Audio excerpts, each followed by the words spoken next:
So over the last few years, we have been really affected by COVID-19. If it comes to sport, visiting sports, or even doing sport ourselves indoors, has been really difficult. Our last presenter has written a dissertation in 2009 already about the consequences of a pandemic on indoor situations. Francesco, I would like to give you the floor.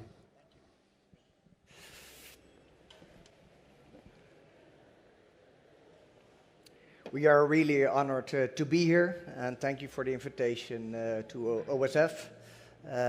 We are very grateful to be here, and you just want to spend time here to listen to our story.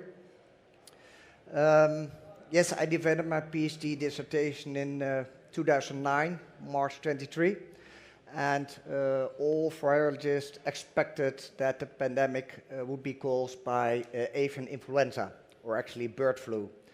H5N1 virus. Later that year, the pandemic came. At the end of 2009, the pandemic came, but it was caused by a swine influenza instead of a bird influenza. And especially children were very sensitive against swine flu.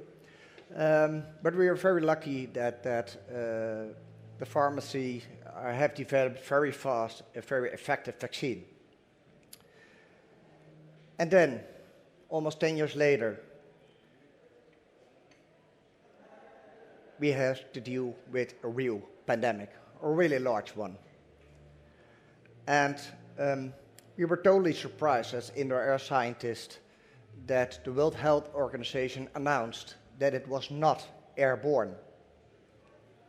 And that sounds really great. It's really strange because you're consuming viruses by taking air, breathing air, comes into your lungs and is causing inflammations.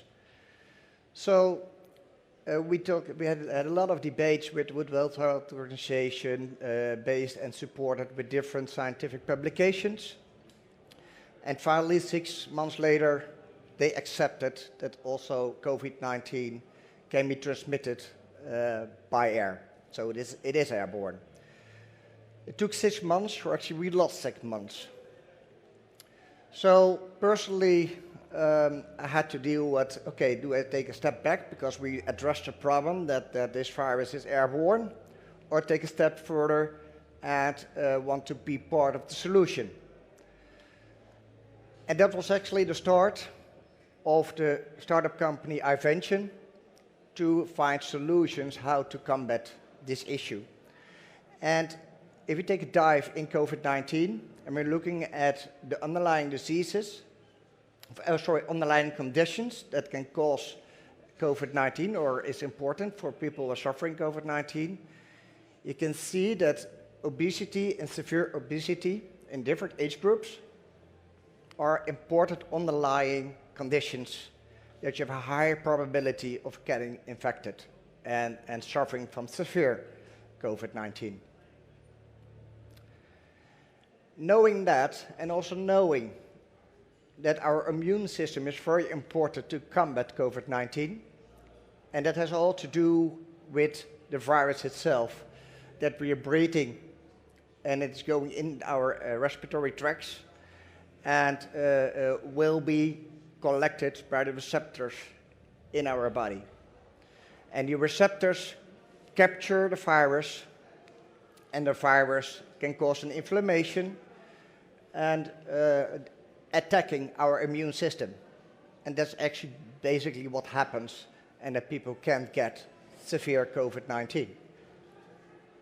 So to work on your immune system is crucial as a defense mechanism.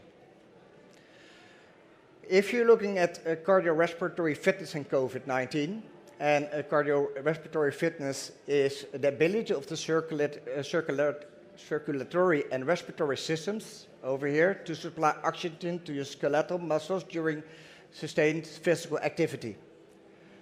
And if you have a high cardiorespiratory fitness level, then you have a lower probability of severe COVID-19. It also accounts for a higher body mass. A higher body mass index means a higher probability of getting infected. And last but not least, your waist circumferences. The higher your waist circumferences, the larger your probability of getting diseased. So working on your vitality is crucial. But not only during a pandemic. We know that the BMI levels in our society and how it is attributes to heart diseases, strokes, and diabetes is really important. So if you want to deal with this if you want to create health gains in your population, you really have to lower down the body mass index of your population. So not only to fight a pandemic, also BMI, too high BMI levels is already an epidemic already. Has nothing to do with the pandemic. So this raises the question if authorities have to design lockdown strategies. It sounds like a crazy idea to lock down, to close indoor sport facilities. Or isn't it? Is there a good reason why you have to close indoor sport facilities? And now I want to talk about the airborne transmission. If you look at the airborne transmission, we are producing aerosols, and aerosols can contain virus particles. They are present in the bigger parts, the bigger droplets, and in the smaller parts, especially the smaller parts, what we're calling the aerosols. And the bigger parts, the bigger droplets, are falling based on gravity forces on the ground, but especially the small ones, the less weighted particles, they can reach very long distances and will remain airborne for hours and potentially can infect other people. So if you're talking about getting diseased or not, it all has to do about the dose that you're exposed to. It's about the concentration. If somebody is infected and he is producing aerosols that contain virus material, it depends on the breathing rate of the exercisers and the time that you're exposed to this concentration. And this is really important to understand the mechanism of airborne transmission. If you're looking at how many particles are produced, how many aerosols are produced, that depends on your intensity of the exercise. So walking or cardio or aerobic has a different intensity and have another breathing rate. So if I'm consuming more aerosols, they have a higher probability of getting infected. And there's another thing. Also, aerosols depends on how you use your voice. Are you just listening and just breathing? Or are you singing or talking? That makes sense in how many aerosols you are producing. And that's a magnitude of order difference between breathing, singing, and talking. So the instructor of an exercise, and he's screaming, shouting, producing lots more aerosols than the ones that are just biking or doing other exercises. So now it comes to ventilation. Ventilation is meant to dilute and remove pollutions in the indoor environment. And if you look at the building codes all around the world, then there are a bit differences that's related to the functionality of a space, like sport, offices, hospitality, education, or more or less they are the same. Well, there are totally different activities are being done in that kind of spaces. And if you look at to the National Sport Associations, they have also guidelines on ventilation. It's a bit higher, but has nothing to do with the prevention of infectious disease.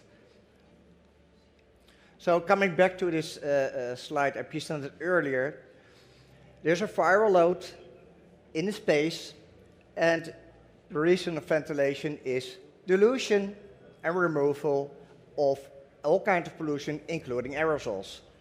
But probably that won't be sufficient. you need additional purification that is able to remove aerosols in the inner space to lower the risk of infection in a sport facility. So that's how we came up our product, our proposition, a demand control ventilation, and demand control cleaning, and demand control cooling. And I'll show you how it works. Fresh air is coming outside. It will be ionized here in this box. The ionized particles are collected here in another box, and the air will be supplied in the room. And for additional capacity, we extract air from the room, also ionized to clean the air over here, and add it to the ventilation to improve, enhance your capacity of taking out the aerosols that potentially can contain virus material. So ventilation, storage ventilation, is meant to dilute and remove. So here's a video where you can see how the air from this air supply is moving around in this space. So with a very low velocity, but you can see the air is coming everywhere. That means if somebody is infected on this bike, it is immediately diluted. So the dose that somebody here is taking is already lowered because the concentration over there is already lowered due to ventilation. No, this is just a simulation with air that's presenting the air, how the air is flowing in the space. So in traditional ventilation systems, we have just one place where you supply the air. It doesn't mean that this air is also coming at the other side of the corner. And that's the reason why it's important to have very efficient ventilation where the air comes everywhere. For additional capacity, we are using ionization. So the particles are ionized over here and collected here so that there are no ionized particles are coming into the space because they are collected over here and they have the potential to filtrate the air for 99.9. Very low resistance, long life expectancy, and very low energy consumption. So actually you need both to have the right capacity to remove the aerosols inside. We also, actually, the University of Eindhoven did some experiments to validate our performance. So they used fumes with these devices that simulate the aerosols from persons. And if you look at this graph, if you're doing nothing, that's the most left bar in this picture. You have no ventilation, you have no purification. That's the reference. And if you only ventilate on building code level, well, of course there is a reduction, but not sufficient enough. If you double the ventilation rate, it makes sense, but still not enough. So you need air purification to lower the concentration of aerosols indoors. There are some differences if you really integrate the purification in your system or putting a standalone unit, air purification unit inside. If you put them on the wall, the air purification system, or you put it in the center of the space, that makes sense in how much you can lower the airborne concentration. And we have worked also with different particle sizes, so the lowest particle size of 0.25 micrometers until 10 micrometers. So the entire array of aerosols is presented over here. So we were very glad that we performed this way, and was also done by a research institute. We also tested with real exercises, because finally it's meant for real exercises, and we measured especially carbon dioxide, what happens with cardiacs on the different types of sport activities. On the right side, so if you're doing nothing, we have just your ventilation rate on a building code level. That's the upper graph on the right. You see actually that especially by biking, indoor biking, it's really going to the ceiling. And if you adapt your system with double your ventilation rate, has nothing to do with aerosols, but it has to do with the production of carbon dioxide. You see that in our system, you still have not sufficient capacity to keep it in the green or keep it in the yellow. So that's of course why I'm doing experiments. So we have to increase our capacity as well. But it's a good sign that if you're doing nothing and you only ventilate on a national level, you've got problems inside in the inner sport facilities. So we built also a dashboard to be aware what's happening with all the parameters that are involved. That it also gives you notifications if something is going the wrong way, and that you have to adapt the system. Actually, the system should be adaptive itself, but can always things happen that you need to take any action. Of course, we're not ready. We are still working on new features of our system, so to really make it more sensitive to thermal comfort. For instance, for very high intensity activities, you need other temperature than the very lower intensity activities. And how they judged, how they perceive their thermal comfort is different. So we want to work with skin temperatures and core temperatures to have a better understanding from how we can set up our system also to improve the thermal comfort during the sport activity, and also improving the sport performances. Last but not least, we want to work on better PM controls, particulate matter, and especially the smaller parts of particulate matter that really penetrate in the deepest part of your respiratory tract, really in your bronchi and your alveoli. They are really dangerous, but those are also collected in your bloodstream and can cause all kinds of inflammations on the short term, but also on the long term.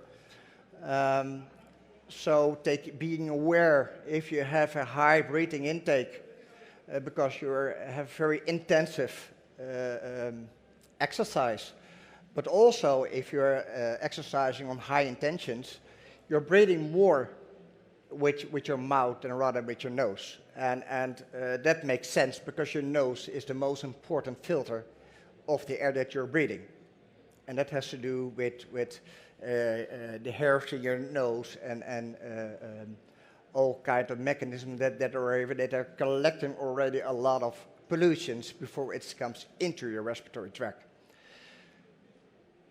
I need to shut my mouth. That's better. It's better? Yeah. That's difficult for me, sorry. Yeah, but if you can't, and if you're exercising on high intensity, you can't. Yeah. So then it's even more important to lower the particulate matter levels and reducing your dose that you're exposed to. Yeah. That's really important, and it comes with very aggressive chronic diseases, but on the short term you can also see it in your performances.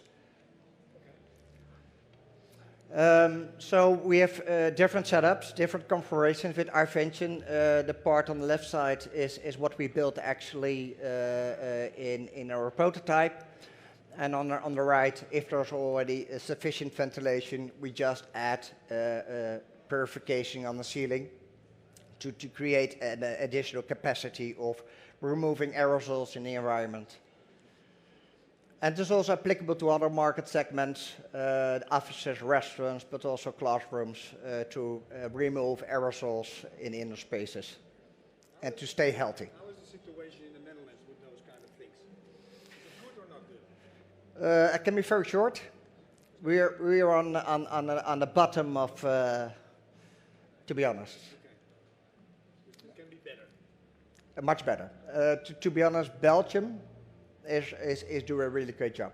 Okay. Yeah, we can learn a lot from our colleagues from Belgium. To be honest, they have already rulings and regulation how an inner space should. Sometimes when I'm in the gym, Yeah. sometimes not much, but Yeah. I smell still the Yeah. other things, but it's not nice. No. That's why I'm not going to the gym anymore. Yes, and that's exactly the thing that you want to do, that you don't want, because BMI levels and physical activity is the most important preventive strategy for chronic diseases, and also for being vital in any way. So if you smell others, then it's a call that it's not right over there. Yeah. And really impacts your performances as well. Looking here at the cube, we bring here a cube that actually shows how the system works, but you get really experience how it works. And here we have to deal with very high ambient levels of particulate matter over there. So ionizing the air over here is really give a reduction in the concentration already. But here in we have a VR braille, VR glasses that is have made a video of the space where we really install this system on real sizes. And an instructor shows you how it works, and maybe a short activity in the cube to work on your BMI levels for a very short time might be interesting. It's a 5-minute experience. So this is here we are. Marius and Eliane are in the back. So in the Netherlands, we are really working on solutions how to remove aerosols in the environment, because this is the future. This is the pandemic. We don't know if we're going to start in the middle or the end of this pandemic, but what we do know that there will be next pandemics as well. So we have to be better prepared for this kind of challenges than we were 1.5 years ago. Thank you. Thank you, Francisco. It's been a long afternoon. I don't know if there's any questions for Francesco remaining. Over that. Hi. The question is, what can we learn from the Belgians a bit more specific? Good question. In restaurants, in classrooms, and in indoor sport facilities, it is required to have carbon dioxide sensors to at least understand if there is enough ventilation. That's the first thing.